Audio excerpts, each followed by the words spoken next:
In 1998, I sat down with my dad, Joe Kinkella, and I taped some of his stories. Dad had been a test pilot, and his world was filled with planes and pilots. You're going to want to listen to the end, because this story is a doozy with a crazy twist at the end. Like and subscribe, and follow me for more. Enjoy! Now, Jim Danaher, who was up there at the time, told this story.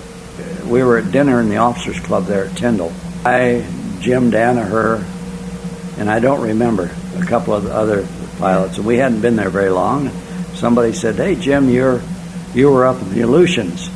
And he said, "Yeah, I was busting balloons."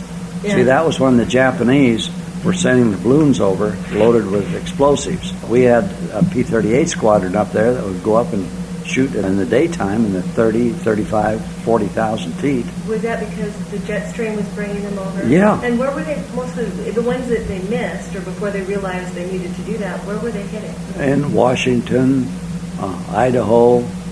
They'd make it all the way over. And it would start forest fires and all that kind of stuff.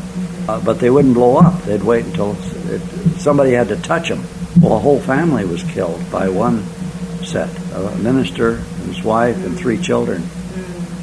So, but it was kept quiet because they didn't want to let the Japanese know that it was working.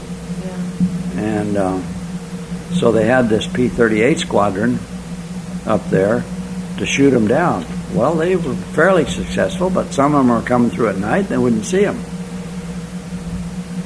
And Jim said that the ones that were above 35,000, really you had to get going full throttle as fast as you could and then pull up under it.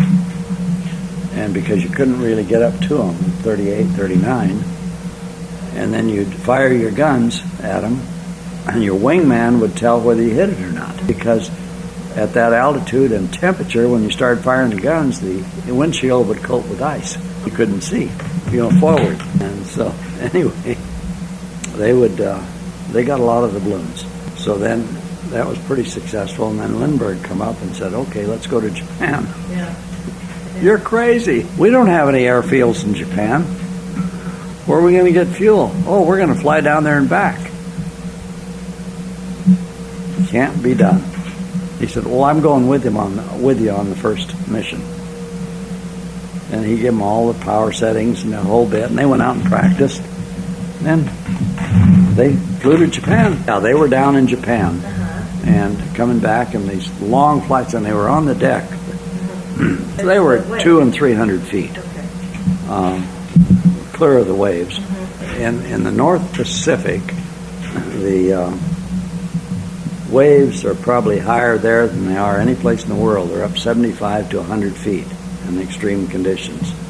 And those are big waves. We were at dinner in the officers' club there at 10. He hadn't been there very long. And he said this one pilot who was his wingman, who would keep dropping. This was after 7 hours in the air. Well, the P-38 is not a comfortable airplane. After 8 hours, you're numb. We were all just exhausted. So this one pilot or airplane kept dropping down, tired, not watching, and drifting down. And so Jim said, "Hey, get back up here. You're going to hit." "Okay." So he pulled back up. The third time, 15, 20 minutes later, he was down again the third time. And Jim said, "Tom, get back up here. You're going to..." He started to say hit. The airplane hit. A wave. Top of a wave. And he said there was just a gigantic spray, and out the other side come this P-38. It woke him up. And so he said, "How's the airplane feeling?" He said, "Well, it's a little vibration, but not bad." He said, "Everything's still running." And he said, "Well, are you awake now?" "Oh, yes." So he's telling this story, and all of a sudden he stops mid-sentence. And he just started staring at the entrance over there.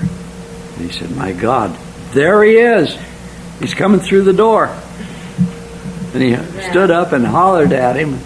And the guy come over. He had been a San Francisco policeman since the war. Yeah. And he come over and sat down with us. Yeah. And Jim says, I was just telling the story about you. And the guy says, oh, God. And he knew which one. Oh, yeah.